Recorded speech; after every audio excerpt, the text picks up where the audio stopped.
آپ کو شہید کرنے والا ظالم، اس کی پیشانی کے اوپر سجدے کا داغ بھی تھا،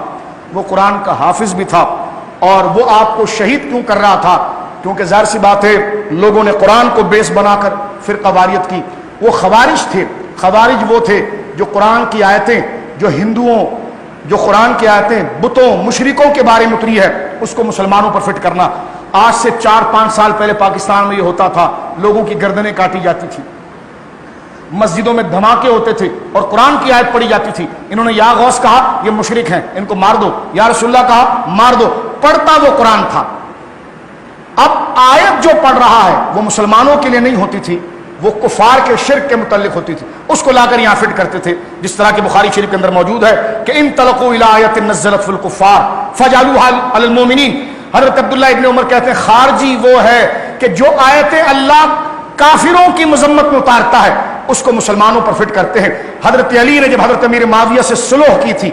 صلح کرنے کے لیے جو آپ نے حاکم بھیجے تھے، تو خارجیوں نے کہا ان الحکم الا للہ، اللہ کے سوا کوئی حاکم نہیں ہے، آپ نے حاکم کیسے بنا لیا؟ ادھر مناظرہ بھی ہوا، مباحثہ بھی ہوا، قرآن کا غلط انہوں نے استعمال کیا، غلط ترجمہ کیا، غلط تفسیر کی، اور حضرت علی نے فرمایا تھا کہ کلمۃ حق ارید بہ الباطل، بات تو وہ ٹھیک کرتے ہیں لیکن ترجمہ غلط کرتے ہیں۔ خارجی عبد الرحمن بن ملجم، اس کا باپ یا اس کا عزیز یا اس کو جس نے ٹپ دی تھی اس کے باپ کو صفین کے اندر یا نہروان میں، نہروان جو خارجیوں کے ساتھ جنگ مولا مرتضیٰ کی تھی، اس میں حضرت علی نے جس بندے کو مارا تھا اس کی بیٹی نے عبد الرحمن بن ملجم کو کہا کہ تم جاؤ اور علی کو گویا کہ مار دینا باپ کا بدلہ لینے کے لیے، اور رات کا وقت تھا، پوری ٹیم انہوں نے تشکیل دی، انہوں نے کہا کہ ہم مصر میں جا کر پہلے عمر بن عاص کو ماریں گے، اسی رات شام میں امیر معاویہ کو ماریں گے اور کوفے میں علی کو ماریں گے، کیونکہ ان تینوں کو اگر ہم مار لیا تو ہم نے جو عثمان غنی کو مارا ہے تو ہمارا قصاص، کیونکہ یہ وہی لوگ تھے جنہوں نے حضرت عثمان غنی کو شہید کیا تھا، ان کے پول کھلنے والے تھے، ابھی ان کے لیے فیصلہ آنے والا تھا، لیکن انہوں نے ایک اور جنگ چھیڑ دی، حضرت علی کو مار دو، امیر معاویہ کو مار دو، عمر بن عاص کو مار دو۔ اتنے میں خیر حضرت امیر معاویہ کی طبیعت خراب تھی، وہ فجر کے لیے آ نہ سکے، اس لیے وہ محفوظ ہو گئے شام میں، اور حضرت عمر بن عاص وقت سے پہلے ہی آ گئے تھے، وہ محفوظ ہو گئے۔ حضرت علی المرتضیٰ رضی اللہ تعالیٰ کی عادت مبارکہ یہ تھی، سرکار دو عالم نے ایک دفعہ ہمارے نبی پاک نے آپ کی داڑھی کو پکڑ کے کہا تھا علی اس دنیا میں 2 آدمی وہ ہیں جن پر خدا سب سے زیادہ لعنت کرتا ہے، اللہ اکبر، وہ دنیا میں سب سے شریر ہیں، ایک وہ جس نے اللہ کی اونٹنی،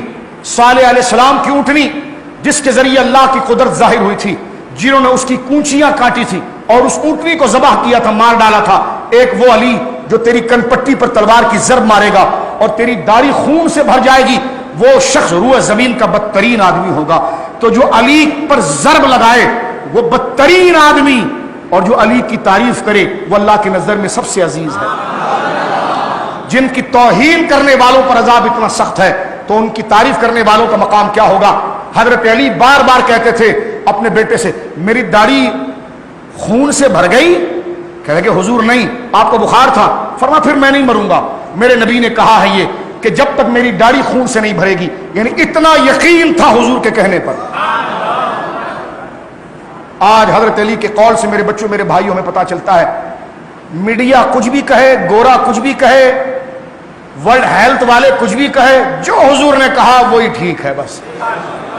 اطاعت رسول میں آنکھ اور کان کو بند کریں، اس کو فالو کریں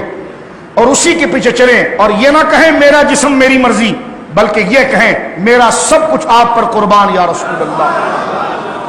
تاجدار ختم نبوت زندہ، میرا سب کچھ آپ پر قربان یا رسول اللہ۔ حضرت علی فجر کی نماز کے لیے آ رہے تھے، جب آپ آ رہے تھے تو ابن ملجم نے ایک تلوار جو کئی دن اس نے زہر کے اندر بھگو کر رکھی تھی اور وہ تلوار انتہائی زہریلی تھی، حضرت علی مرتضیٰ لوگوں کو اٹھا رہے تھے نماز کے لیے، فجر کے لیے، اٹھو نماز کے لیے، اٹھو نماز کے لیے۔ وہ بدبخت حضرت علی، ظاہر سی بات ہے 62-63 سال آپ کی عمر شریف تھی، بدن پر نکاحت بھی بہت آ گئی تھی، کیونکہ اتنا یہ ایک بہت بڑی تقریر کبھی آپ پڑھیے گا، اتنا مظلوم خلیفہ کائنات میں نہیں آیا جتنا حضرت مولا علی کو تھکایا گیا، ستایا گیا، یعنی یہ حال ہو گیا تھا۔ حضرت علی کہتے تھے یا اللہ مجھے اپنے نبی کے پاس بلا لے، یعنی حضرت علی جیسے صبر کا مظاہرہ کرنے والا، اور حضرت علی نے کہا تھا مجھ پر تم سختی کر رہے ہو، لیکن میرے بعد جو تم پر حکمران آئیں گے نا تو تم زمین پر ناک بھی رگڑو گے، تم سے وہ عذاب جائے گا نہیں۔ آج تک دیکھیں مسلمان پر جتنے بھی حکمران آئے ستیہ ناس نکال دیا مسلمانوں کا۔ تو حضرت علی اور عثمان غنی کی جو امت نے ناشکری کی اور ان کی توہین کی ہے نا، یہ اس کا عذاب قیامت تک امت بھگتے گی۔ حضرت علی جب آگے آئے لوگوں کو جگاتے ہوئے، وہ ابن ملجم، وہ ملعون، خدا کی لعنت ہو اس پر کہ وہ آگے بڑھا اور اس نے حضرت علی پر ضرب ماری۔ جب حضرت علی پر ضرب اچانک ماری تو وہ اتنی گہری تھی کہ آپ کے سر مقدس کے اندر وہ تلوار داخل ہو گئی اور آپ پر غشی طاری ہو گئی۔ آپ کے ساتھ ایک یہ روایت ہے کہ آپ مسجد کے مصلے پر تھے جب اس نے